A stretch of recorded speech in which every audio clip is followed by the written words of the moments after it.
তার জন্য আমরা আন্দোলন শুরু করেছি এবং অবিলম্বে আমাদের হিন্দু ভাইকে অ্যাকশন মুক্তি দিতে হবে, নাইলে আমাদের এই আন্দোলন অনির্দিষ্টকালের জন্য চলবে।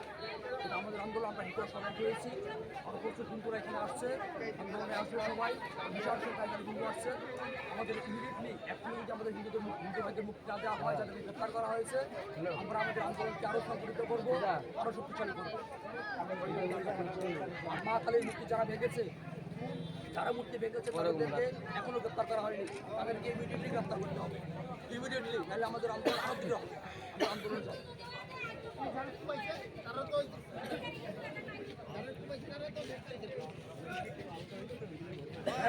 আহত হয়েছে, ওরা রাতের অন্ধকারে দাও লাঠি চোটা দিয়ে তারা এসেছিল, আমাদের হিন্দু ভাইদের উপর আক্রমণ করেছে।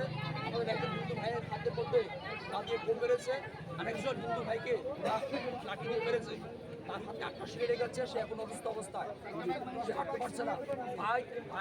অনেকগুলি বাইক এখন আমাদের দেয়, আমাদের বাইকগুলিকে তারা বিভিন্নভাবে বাইকগুলিকে ভেঙে দিয়েছে।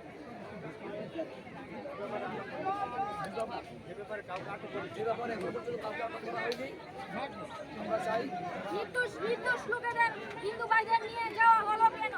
আমরা এটাই জবাব চাই।